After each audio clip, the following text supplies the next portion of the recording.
स्वागत है आपका न्यूज बुलेटिन में और मैं हूं आपके साथ सपना पांडे। बुलेटिन की शुरुआत से पहले एक नजर इस वक्त की हेडलाइंस पर।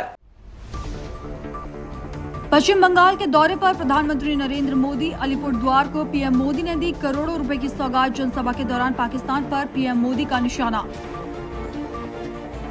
ओडिशा दौरे पर केंद्रीय मंत्री शिवराज सिंह चौहान। पूरी जगन्नाथ मंदिर में शिवराज सिंह चौहान ने किए दर्शन। पूजा अर्चना कर मंत्री ने लिया आशीर्वाद।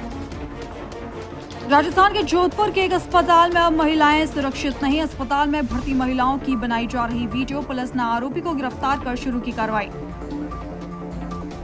दरभंगा में स्कूल के लिए निकले शिक्षक की हत्या से मचा हड़कंप। रास्ते में अज्ञात बदमाशों ने गोली मारकर उतारा मौत के घाट। परिजनों ने प्रदर्शन कर लगाई न्याय की गुहार। दरभंगा के एक बजाज ऑफिस में युवती का लटका मिला शव। पिछले 1 साल से ऑफिस में काम करती थी युवती। सूचना पर पहुंची पुलिस मामले की जांच पड़ताल में जुटी। चलिए अब रुक करते हैं खबरों की ओर। पश्चिम बंगाल के अलीपुरद्वार में पीएम मोदी ने कूच बिहार जिलों में सिटी गैस डिस्ट्रीब्यूशन परियोजना की आधारशिलता रखी और कई अन्य परियोजनाओं की भी सौगात दी, जिसके बाद पीएम मोदी ने जनसभा को संबोधित करते हुए पाकिस्तान पर जमकर निशाना साधा। पीएम मोदी ने कहा कि आतंक को पालने वाला पाकिस्तान के पास दुनिया को देने के लिए कुछ भी सकारात्मक नहीं है। आतंक को पालने वाले पाकिस्तान के पास दुनिया को देने के लिए कुछ भी पॉजिटिव नहीं है। जब से वो अस्तित्व में आए हैं तब से ही उसने सिर्फ आतंक को पाला है। 1947 में बंटवारे के बाद से ही उसने भारत पर आतंकी हमला किया।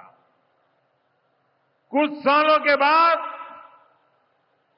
उसने यहां पड़ोस में आज के बांग्लादेश में जो आतंक फैलाया, पाकिस्तान की सेनाओं ने जिस प्रकार बांग्लादेश में रेप किए, मर्डर किए, वो कोई भूल नहीं सकता। आतंक और नरसंहार ये पाकिस्तानी सेना की सबसे बड़ी एक्सपर्टाइज है। जब सीधा युद्ध लड़ा जाता है तो उसकी हार तय होती है, उसका पराजय निश्चित होता है, उसको मुंह की खानी पड़ती है। यही कारण है कि पाकिस्तान की सेना आतंकियों का सहारा लेती है। लेकिन पहलगाम हमले के बाद अब भारत ने दुनिया को बता दिया है, भारत अब आतंकी हमला हुआ, भारत पर आतंकी हमला हुआ तो दुश्मन को उसकी बड़ी कीमत चुकानी पड़ेगी। अगली खबर ओडिशा के पुरी से है, जहां केंद्रीय मंत्री शिवराज सिंह चौहान पुरी पहुंचे, जहां उन्होंने भगवान श्री जगन्नाथ जी के दर्शन कर आशीर्वाद लिया। बता दें कि कृषि मंत्री शिवराज सिंह चौहान 29 मई से 12 जून तक चलने वाले विकसित कृषि संकल्प अभियान का शुभारंभ करने ओडिशा के पुरी स्थित कृषि विज्ञान केंद्र पहुंचे हैं। आज सौभाग्य है कि भगवान जगन्नाथ के, बलदाऊ भैया के, सुभद्रा मैया के यहाँ पर दर्शन किए। विमला देवी, लक्ष्मी माँ, सबको बारंबार प्रणाम करते हैं। जगन्नाथ का भात जगत पसारे हाथ। धन धान्य की कोई कमी ना रहे भगवान जगन्नाथ की कृपा से। इसके लिए प्रधानमंत्री नरेंद्र मोदी जी के नेतृत्व में निरंतर प्रयास चल रहा है। आज जगन्नाथपुरी में मुझे बताते हुए प्रसन्नता है कि किसानों के परिश्रम और प्रधानमंत्री नरेंद्र मोदी जी के नेतृत्व में कृषि और किसान कल्याण की नीतियों के कारण आज देश का खाद्यान्न का भंडार भरपूर है। गेहूं, चावल, मक्का, सोयाबीन, मूंगफली, रिकॉर्ड उत्पादन हुआ है। लेकिन आज भगवान के चरणों में प्रणाम करते हुए कृषि विभाग पूरे देश का, भारत का, हमारे उप मुख्यमंत्री जी साथ हैं, उड़ीसा का कृषि विभाग, भारत के कृषि वैज्ञानिक जो 16,000 की संख्या में हैं, अब लैब में नहीं बैठेंगे, आज लैब से लैंड की तरफ जाएंगे। मतलब गांव में किसानों के पास जाएंगे। विकसित कृषि संकल्प अभियान आज पुरी की इस पवित्र धरा से प्रारंभ हो रहा है, जिसमें वैज्ञानिक गांव में जाके किसानों को वहाँ की जलवायु कैसी है, वहाँ कितना पानी है, माटी कैसी है, उसके अनुरूप कौन सी फसल की कौन सी किस्म और कैसे खेती करनी चाहिए, जो उन्होंने शोध और अनुसंधान किए हैं, रिसर्च किए, उसके अनुसार किसानों को सलाह देंगे। किसान भी उनसे सवाल पूछेंगे, समस्याएं बताएंगे। उनकी बताई समस्याओं के आधार पर फिर ज़रूरत पड़ी तो शोध, रिसर्च और अनुसंधान भी होंगे। आज भगवान के चरणों में यही प्रार्थना की है कि विकसित कृषि संकल्प अभियान हमारा सफल हो, विज्ञान, वैज्ञानिक और किसान मिलकर एक हो जाएं, एक राष्ट्र, एक कृषि, एक टीम के लीडर प्रधानमंत्री नरेंद्र मोदी जी और हम सब साथी राज्यों के मुख्यमंत्री, कृषि मंत्री, उप मुख्यमंत्री, कृषि विभाग का अमला, वैज्ञानिक, किसान, ये एक टीम बन गए और संकल्प है किसान का उत्पादन बढ़ाना, उत्पादन की लागत घटाना, किसान की आय बढ़ाना और देश के अन्न के भंडार भरपूर रहें, कोई कमी ना रहे। पोषक आहार हमारे 145 करोड़ लोगों को तो मिले ही, लेकिन दुनिया का पेट भी हिंदुस्तान भर पाए, फूड बास्केट बन जाए दुनिया का भारत। और इसलिए गांव-गांव हम निकल रहे हैं ताकि इसी खरीफ की फसल में, इसी खरीफ के सीजन में फसलों का उत्पादन बढ़ा सकें। मैं आपके माध्यम से किसान भाइयों से प्रार्थना करता हूं, आपके या आपके आसपास के गांव में वैज्ञानिक आ रहे हैं, आपको जानकारी मिल गई होगी या मिल जाएगी जब आपके गांव में आएंगे। आज से मतलब 29 तारीख से 29 मई से 12 जून तक, प्रिय किसान भाइयों, आप ज़रूर उस कार्यक्रम में शामिल होना, समझना, अपने अनुभव बताना और खेती को और उन्नत बनाने में कोई कसर मत छोड़ना, ताकि तुम्हारी आय भी बढ़ सके और भारत विकसित भारत बन सके, दुनिया का खाद्यान्न के मामले में नेतृत्व कर सके।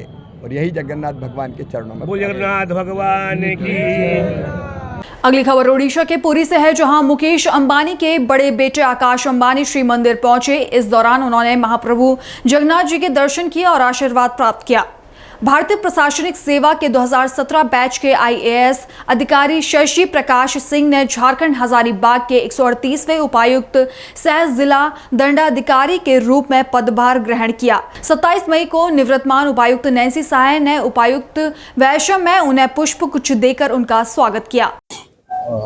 सबसे पहले मैं थैंकफुल हूँ झारखंड गवर्नमेंट को, CM सर को, चीफ सेक्रेटरी मैम और सारे सीनियर ऑफिसर्स जिन्होंने मेरे अंदर ये कॉन्फिडेंस दिखाया और मुझे ये मौका मिला कि मैं झारखंड के उपायुक्त के हजारीबाग के उपायुक्त के तौर पे जो है आज मैं चार्ज लिया हूँ। डेफिनेटली ये बड़ा ही हर्ष का विषय है और चूँकि मैम जो है काफ़ी समय से यहाँ पे अच्छे काम कर रही हैं, तो मैं जो है उन्हीं सारे अच्छे कामों को जो है और आगे बढ़ाऊँगा और जो ऑनरेबल CM सर की जो विज़न है उस पर जो है हम लोग अमल करेंगे। और आशा करता हूँ सारे पदाधिकारी जो हैं, जो मैम को जो सपोर्ट मिला है वो मुझे भी वो सपोर्ट मिलेगा और उस सपोर्ट से हम लोग जो है अच्छा काम करेंगे। इससे पूर्व सर क्या अपील करना चाहेंगे? पार्टी हजारीबाग वासियों से क्या अपील करना चाहिए? डेफिनेटली मतलब हजारीबाग जो है बहुत ही इम्पोर्टेंट डिस्ट्रिक्ट है और बहुत ही यहाँ के जो है रिच लीगेसी है, तो डेफिनेटली हम लोग चाहेंगे कि यहाँ की जितनी ऊर्जा है वो एक चैनलाइज्ड वे में जो है वो चैनल एक पर्टिकुलर वे में काम करें और लोग जो है अगर एक दिशा में डेवलपमेंट की दिशा में काम करेंगे और मिलजुल करके काम करेंगे तो डेफिनेटली एक कीर्तिमान जो है स्थापित हम लोग करेंगे। चलिए आज उपायुक्त के तौर पे नए उपायुक्त को प्रभार सौंपा है। श्री शशि प्रकाश सिंह हजारीबाग के 138वें उपायुक्त के रूप में आज इन्होंने योगदान दिया है। मेरी बहुत शुभकामनाएं इनको। और व्यक्तिगत तौर से मैंने यहाँ पे करीब 3 साल और 3 महीने का कार्यकाल पूरा किया और बहुत खुश हूँ। बहुत अच्छी उपलब्धि रही और सभी का बहुत सहयोग रहा। मेरे जितने भी ऑफिसर्स हैं, पूरी टीम, आप सब मीडिया के सभी हमारे पत्रकार बंधु, यहाँ की जनता, सभी ने मिलकर बहुत साथ दिया और हम लोगों ने इन 3 सालों में बहुत सारे कार्य किए। चुनाव कराए, रामनवमी 4 रामनवमी हम लोगों ने कराया। तो ये एक टीम वर्क था। सभी को मेरी बहुत बहुत शुभकामनाएं। आप सभी को बहुत बहुत धन्यवाद और हजारीबाग हमेशा याद रहेगा।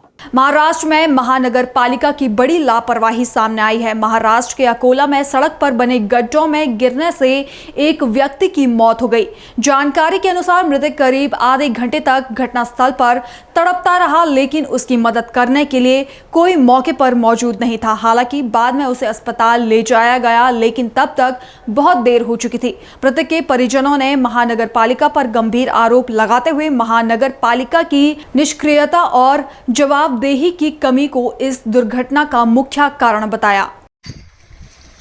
कल शहर में जो तेज़ बारिश हुई, बहुत ज़्यादा डैमेज हुआ। मैं खुद स्पॉट पे था, इसलिए आज मैंने अकोला महानगर पालिका में आके कमिश्नर साहब के साथ में और पूरे उपायुक्त और पूरे जोन अधिकारियों के साथ में आपातकालीन स्थिति से लड़ने के लिए जो व्यवस्था महानगर पालिका ने चालू करनी चाहिए, उसको लेकर एक अड़ावा बैठक ली। साथ में यहाँ के तलाटी, तहसीलदार, MSCB के अधिकारी और मैन हॉस्पिटल से लोग थे, लेडी हार्डिंग से पूरे अधिकारी थे। जो व्यवस्था चरमरा गई थी जरा सी बारिश के चलते हुए, आने वाले बारिश के दिनों के अंदर बहुत ज़्यादा समस्या बढ़ सकती है, उसको लेके हम लोगों ने बैठ के मीटिंग ले ली। ये मेरी मीटिंग सारे अधिकारियों को मेरे तरफ से तोहफा था। तोहफा इसलिए कि मैं सत्ताधारी का आमदार नहीं हूँ, मैं विपक्ष का आमदार हूँ और विपक्ष की ये दायित्व बनता है कि जो व्यवस्था बिगड़ रही है उसके लिए आवाज़ उठाना। मैंने आज सबको प्यार से बुला के समझा दिया। इसके बाद में अगर किसी नागरिक के साथ में दुर्व्यवहार हुआ या सुविधा मनपा के जरिए या किसी भी क्षेत्र से अधिकारी के जरिए नहीं पहुंच सकी, तो अधिकारियों को उसके चैम्बर में हम बैठना मुश्किल कर देंगे। ये सबके साथ में आज बोल के आज सबको समझा दिया। इसके बाद में हर आदमी अपना काम करे, नहीं तो तुमसे गाड़ियाँ भी छीने जाएंगी, तुम्हारे अधिकारियों के पूरे आपको पद भी छीने जाएंगे और आने वाले अधिवेशन के अंदर हर चीज़ का हिसाब लिया जाएगा। ये हर अधिकारी ने, कर्मचारी ने, हर ऑफिसर ने समझना। अगली खबर हुगली से है, जहां कई बाइक चालक बिना हेलमेट पहने बाइक चला रहे हैं। बाइक चलाते समय हुई घटनाओं में कई लोग अपनी जान गंवा चुके हैं। इसी के मद्देनजर पुलिस आयुक्त एन शशि कुमार ने यातायात नियमों को लेकर सलाह जारी की है और लोगों से नियमों का पालन करने की अपील की। ಹುಬ್ಬಳ್ಳಿ ಧಾರವಾಡ ಅವಳಿ ನಗರದ ಎಲ್ಲ ಸಾರ್ವಜನಿಕರಿಗೆ ನಾನು ಒಂದು ಮನವಿಯನ್ನು ಮಾಡಲಿಕ್ಕೆ ಇಷ್ಟಪಡ್ತೇನೆ. ಏನಂದರೆ, ಇತ್ತೀಚಿನ ದಿನಗಳಲ್ಲಿ ಸಂಚಾರಿ ನಿಯಮಗಳ ಉಲ್ಲಂಘನೆ ಭಾಳ ಹೆಚ್ಚಿನ ಸಂಖ್ಯೆಯಲ್ಲಿ ಆಗ್ತಾ ಇದೆ. ನಮ್ಮ ಹುಬ್ಬಳ್ಳಿ ಧಾರವಾಡ ಒಂದು ಶಿಕ್ಷಣ ಕೇಂದ್ರ, ವಾಣಿಜ್ಯ ಕೇಂದ್ರ, ಒಂದು ಹಾಸ್ಪಿಟಲ್ಸ್ಗೋಸ್ಕರ ಮತ್ತು ಬೇರೆ ಬೇರೆ ವ್ಯಾಪಾರ ವಹಿವಾಟಿಗೆ ಭಾಳಷ್ಟು ಜನ ಹುಬ್ಬಳ್ಳಿ ಧಾರವಾಡ ಹೊರತುಪಡಿಸಿ ಹೊರ ಜಿಲ್ಲೆಗಳಿಂದ ಕೂಡ ಇಲ್ಲಿಗೆ ಬರ್ತಾರೆ ಮತ್ತು ಇಲ್ಲಿನ ಸ್ಥಳೀಯ ನಾಗರಿಕರು ಕೂಡ ಭಾಳಷ್ಟು ಓಡಾಡ್ತಿರ್ತಾರೆ. ಅದರಲ್ಲಿ ಮುಖ್ಯವಾಗಿ 2 ವೀಲರ್ಗಳಲ್ಲಿ ಹೆಲ್ಮೆಟ್ ಧರಿಸದೇ ಇರುವಂಥದ್ದು, ಟ್ರಿಪಲ್ ರೈಡಿಂಗ್ ಮಾಡುವಂಥದ್ದು ಮತ್ತು ಫೋನನ್ನು ಉಪಯೋಗಿಸುವಂಥದ್ದು ಸಂಚಾರ ಮಾಡಬೇಕಾದ್ರೆ, ರೈಡ್ ಮಾಡಬೇಕಾದ್ರೆ, ಅದರಿಂದ ಸಾಕಷ್ಟು ಅಪಘಾತಗಳಾಗಿದ್ದಾವೆ ಅನ್ನುವಂಥದ್ದು ನಮ್ಮ ಡೇಟಾ ಹೇಳುತ್ತೆ. ಹಾಗಾಗಿ ಪ್ರತಿ ಮನೆಯಲ್ಲೂ ಕೂಡ ಯಾರು ದ್ವಿಚಕ್ರ ವಾಹನಗಳನ್ನ ಚಾಲನೆ ಮಾಡಲಿಕ್ಕೆ ಹೊರಗಡೆ ಹೋಗ್ತಾರೆ ಅವರಿಗೆ ಕಡ್ಡಾಯವಾಗಿ ಹೆಲ್ಮೆಟ್ ಹಾಕ್ಕೊಂಡು ಹೋಗಲಿಕ್ಕೆ ಕುಟುಂಬ ಸದಸ್ಯರು ಸಲಹೆಯನ್ನು ಕೊಡಬೇಕು. ಅದೇ ರೀತಿ ಅಮಾಯಕರು ರಸ್ತೆಯಲ್ಲಿ ಓಡಾಡ್ತಿರುವಂಥವ್ರಿಗೆ ಯಾವುದೇ ಕಾರಣಕ್ಕೂ ತೊಂದರೆ ಆಗಬಾರ್ದು. ನೀವು ಫೋನ್ ಮಾಡಿಕೊಂಡು ಓಡಾಡೋವಂಥ ಸಂದರ್ಭದಲ್ಲಿ ನಿಮಗೆ ತೊಂದರೆ ಆಗೋದ್ರ ಜೊತೆಗೆ ಯಾರು ಅಮಾಯಕರು ರಸ್ತೆಯಲ್ಲಿ ಓಡಾಡ್ತಿರ್ತಾರೆ ಅವ್ರಿಗೂ ತೊಂದರೆ ಆಗೋಂಥ ಸಾಧ್ಯತೆ ಇರುತ್ತೆ. ಮತ್ತು ಟ್ರಿಪಲ್ ರೈಡಿಂಗ್ ಹೋಗುವಂಥ ಸಂದರ್ಭದಲ್ಲಿ ಒಂದು ಚಿಕ್ಕ ಹಂಪು ಅಥವಾ ಏನಾದರೂ ಒಂದು ಟರ್ನು, ಜಂಕ್ಷನ್ನು ಅಂಥ ಸಂದರ್ಭದಲ್ಲಿ ಏಕಾಏಕಿ ಗಾಡಿಗಳು ನಿಲ್ಲಿಸುವಂಥದ್ದು, ಗಾಡಿಗಳಿಂದ ಬೀಳುವಂಥದ್ದು, ಈ ಥರದ್ದೆಲ್ಲ ಆಗಿರುವಂಥದ್ದು ನಾವು ಗಮನಿಸಿದ್ದೇವೆ. ಹಾಗಾಗಿ ಒಂದು ಸಂಚಾರಿ ನಿಯಮಗಳ ಪಾಲನೆ ಮಾಡೋದ್ರ ಮುಖಾಂತರ ನಮ್ಮ ಜವಾಬ್ದಾರಿಯನ್ನು ನಾವು ತೋರಿಸ್ಬೇಕಾಗಿದೆ ಅಂತ ಈ ಸಂದರ್ಭದಲ್ಲಿ ಹೇಳ್ತಾ, ಎಲ್ಲರಿಗೂ ಮುಖ್ಯವಾಗಿ ಹೆಲ್ಮೆಟ್ ಹಾಕೊಳ್ಳುವಂಥದ್ದು, ಟ್ರಿಪಲ್ ರೈಡಿಂಗ್ ಮಾಡದೇ ಇರುವಂಥದ್ದು ಮತ್ತು ಗಾಡೀಲಿ ಓಡಾಡಬೇಕಾದ್ರೆ ಫೋನ್ ಉಪಯೋಗ ಮಾಡಬಾರ್ದು ಅಂತ ನಾನು ಈ ಮೂಲಕ ಮನವಿ ಮಾಡಲಿಕ್ಕೆ ಇಷ್ಟಪಡ್ತೇನೆ. ನಮಸ್ಕಾರ. हापुड़ में लोक माता अहिल्याबाई होलकर के त्रिशताब्दी जयंती वर्ष पर कार्यक्रम का आयोजन किया गया। इस कार्यक्रम में प्रभारी मंत्री कपिल देव अग्रवाल ने मुख्य अतिथि के रूप में शिरकत की। इस दौरान कपिल देव अग्रवाल ने कहा कि रानी अहिल्याबाई का शासनकाल रानी सशक्तिकरण का प्रतीक रहा है। आज का कार्यक्रम क्या उद्देश्य पूरा? देखिए, आज हम हापुड़ में हैं और पुण्य श्लोक राजमाता अहिल्याबाई होलकर उनकी 300वीं जयंती को भारतीय जनता पार्टी के द्वारा, भारत सरकार के द्वारा, उत्तर प्रदेश सरकार के द्वारा बहुत ही वृहद स्तर पर गांव-गांव तक, कस्बों तक मनाया जा रहा है। उसी क्रम में रेखा नागर जी और हमारे जिलाध्यक्ष भारतीय जनता पार्टी उन सब के द्वारा, पार्टी के कार्यकर्ताओं के द्वारा मिलकर के ये विशाल कार्यक्रम यहाँ पर हुआ कि ब्लॉक प्रमुख, बीडीसी, ग्राम प्रधान यानी ग्रामीण संस्कृति के सब लोग और समय मिलकर कार्यक्रम किया। अहिल्याबाई होलकर हम सबके लिए एक ऐसा नाम जिसने उस समय यानी 300 वर्ष से पूर्व भारतीय संस्कृति के लिए, हिंदू मंदिरों के लिए, हिंदू मंत्रों की जागृति के लिए, देश की रक्षा के लिए और महिलाओं के स्वावलंबन के लिए अनेक प्रकार के काम करने का काम किया। नारी शक्ति के प्रतीक के रूप में अहिल्याबाई होलकर थी, जिनकी जयंती मना करके उनसे प्रेरणा लेकर के महिलाओं को आत्मनिर्भर बनाना, युवाओं को जोड़ना, युवक मंगल दल बनाना और समाज में जागरूकता कार्यक्रम करना, उसी संकल्प के साथ ये कार्यक्रम बहुत ही शानदार कार्यक्रम हुआ। सभी कार्यकर्ताओं को भी बधाई। अगली खबर राजस्थान के जोधपुर से है, जहां एक बेहद शर्मनाक मामला सामने आया है, जहां अस्पताल में भर्ती महिलाओं की चोरी छिपे वीडियो बनाई जा रही है। जी हां, मथुरा दास माथुर अस्पताल के न्यूरो वार्ड में भर्ती एक महिला को जब एमआरआई लैब में भेजा गया तो वहां कपड़े चेंज करने के दौरान महिला ने देखा कि लैब में कैमरा लगा हुआ है। अस्पताल के सुरक्षा गार्ड रहीमुद्दीन अब्बासी ही ये घिनौना काम कर रहा था। रहीमुद्दीन अपना फोन चेंजिंग रूम में छिपा देता था और फिर महिलाओं के वीडियो रिकॉर्ड करता था। जैसे ही पुलिस को इस शर्मनाक घटना की सूचना मिली तो पुलिस ने आरोपी को गिरफ्तार कर लिया। इस पूरे मामले ने अस्पताल प्रशासन पर कई सवाल खड़े कर दिए हैं। क्योंकि एमआरआई सेंटर के अंदर कोई एक महिला एमआरआई के लिए गई तो चेंजिंग रूम में उसको कोई डाउट हुआ कि कोई मेरा मोबाइल से रिकॉर्डिंग हो रही, तो उसने देखा तो एक मोबाइल रिकॉर्डिंग की हालत में चालू था। वो मोबाइल लाके उसने अपने परिजनों को बताया और वो मोबाइल रहीमुद्दीन अब्बासी नाम का वो गार्ड है उसका था। उसको हमने रात को शांति भंग के आरोप में गिरफ्तार कर लिया। परिजनों ने रिपोर्ट दी, उस पर प्रकरण दर्ज किया गया और अनुसंधान जारी है। अगली खबर दरभंगा से है, जहां एक शिक्षक की हत्या से क्षेत्र में सनसनी फैली। दरअसल घटना उस समय की है जब एक शिक्षक साइकिल से स्कूल के लिए निकल रहा था। इसी बीच कुछ अज्ञात हमलावरों ने उनके सिर में गोली मारी, जिससे उनकी मौके पर ही मौत हो गई। वहीं घटना के बाद क्षेत्र में अफरा तफरी मच गई और आक्रोशित ग्रामीणों ने सड़क जाम कर प्रदर्शन किया। मामले की जानकारी मिलते ही भारी पुलिस बल मौके पर पहुंची और स्थिति को नियंत्रित किया। उसके फौरन बाद मैं यहाँ पे आया तो सिर्फ 3-4 लोग थे उस वक्त, और हम लोग को ये बात बिल्कुल नहीं समझ में आ रही थी क्योंकि उनका चेहरा अंदर जमीन की तरफ धंसा हुआ था। तो पहले तो पहचानने में दिक्कत हुई। जब लोग इकट्ठा हुए तब उन लोगों ने कहा कि ये मास्टर मंसूर साहब है, जो हमारे मोहल्ले नासिरगंज में वो टीचर थे यहाँ। सर बड़ी चुनौती थी, काफ़ी घंटों तक 3 थाना की पुलिस लगाने के बाद तकरीबन 3 घंटा जाले जो कमतौल और भरभरा मुख्य मार्ग जाम रहा। तकरीबन 3 घंटा आप लोग और पुलिस के बीच नोकझोंक देखी गई और काफ़ी तेजी नोकझोंक देखी गई है। क्या बात बनी है? बात ये नहीं कि चूँकि एक्चुअली में लोग यहाँ पे बहुत ज़्यादा गुस्से में थे, क्योंकि यहाँ पे 7 साल पहले भी एक घटना हुई थी नासिरगंज चौक पे। मोहम्मद रियाज नाम का एक लड़का था जिसका शाम के वक्त में मर्डर हुआ था 2018 अक्टूबर में। उस केस में अभी तक पुलिस कोई क्रैक नहीं कर पाई।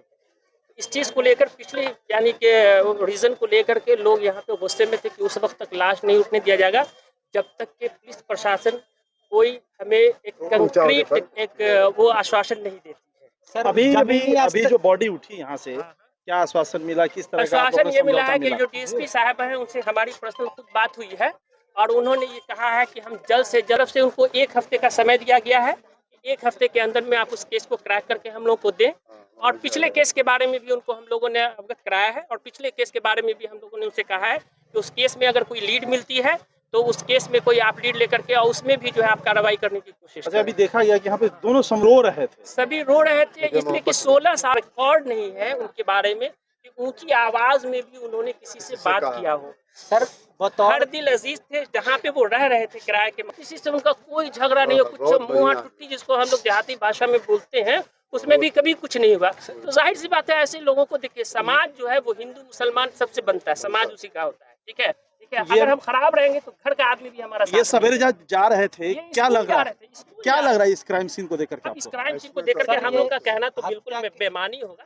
इसके बारे में तो पुलिस ही सही से अवगत कराएगी कि जो क्राइम थे और जिन्होंने क्राइम किया है ऑपरेंडिस का पता नहीं चला। सर ये हत्या की वारदात, मेरा नाम मोहम्मद खालिद है। सर ये हत्या की जो वारदात हुई है घर से कब निकले थे ये?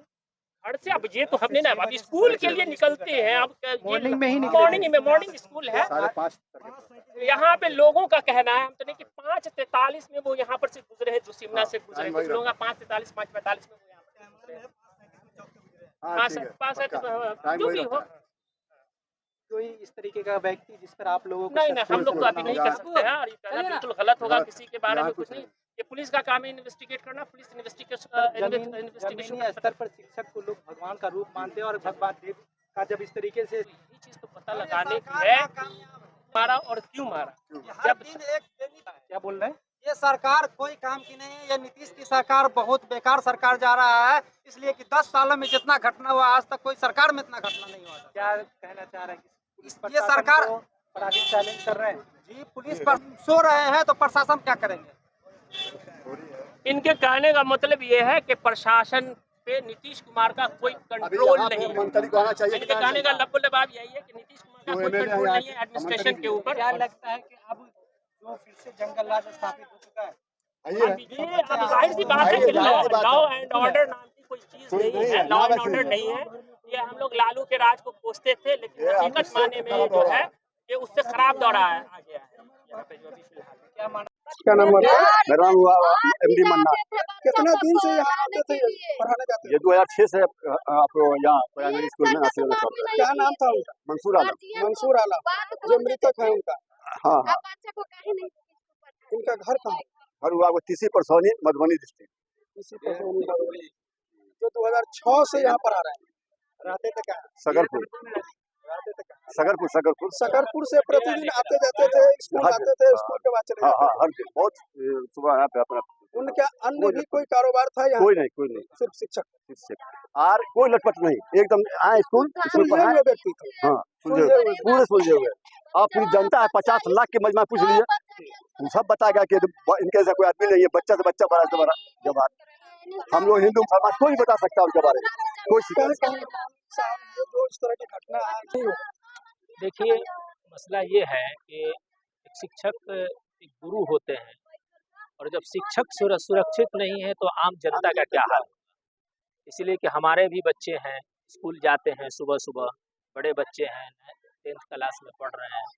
हम लोग इससे डरे और सहमे हुए हैं कि जब शिक्षक सुरक्षित नहीं है तो फिर हमारे बच्चे कैसे सुरक्षित होंगे। वो बड़े बच्चे हैं, हो सकता है कि उसको भी ये घटना को अंजाम दे दे, तो बहुत ही डर का माहौल है। इसलिए मैं पुलिस प्रशासन से भी और बिहार गवर्नमेंट से भी मैं यही अपील करूंगा कि इस पर ज़्यादा से ज़्यादा इस पर जो है कार्रवाई करने की कोशिश की जाए, ताकि बिहार के तमाम वासी जो है, बिहार के तमाम जनता या सिंहवाड़ा प्रखंड के जितने भी लोग हैं वो सुरक्षित रहें। और सुबह सुबह का भी मॉर्निंग का समय चल रहा है, सुबह सुबह हर टीचर जो हैं अपने अपने स्कूल जाते हैं, तो उसके लिए पुलिस को यहाँ पर सुबह सुबह ड्यूटी यहाँ पर सख्त ज़रूरी है।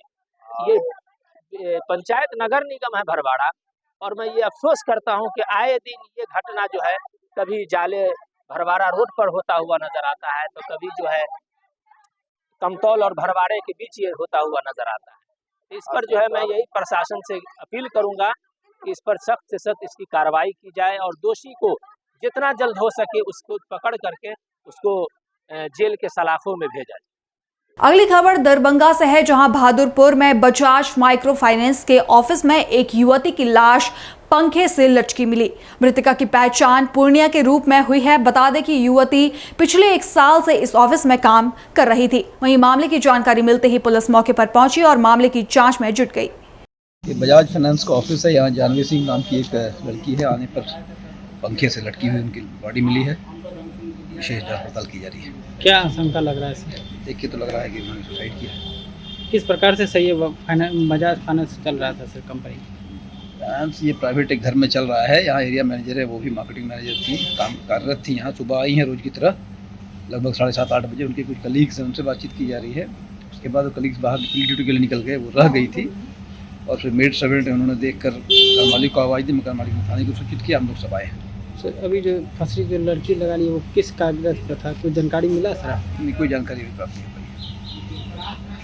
अगली खबर राजस्थान के भीलवाड़ा से है, जहां गांव और शहरों में तेज हवाओं के चलते कई जगहों पर नुकसान हुआ है। इस दौरान जेवलिया टोल प्लाजा पर लगा पूरा टीन शेड उड़कर एक वैन पर गिर गया, जिससे लोगों में दहशत फैल गई। वहीं इस हादसे में वैन में सवार एक महिला और एक बच्चे घायल हो गए, जिन्हें मौके पर इलाज के लिए अस्पताल ले जाया गया। फिलहाल बुलेटिन में इतना ही। देश और दुनिया की बाकी तमाम खबरें देखने के लिए बने रहिए पल्स 24 न्यूज के साथ। नमस्कार।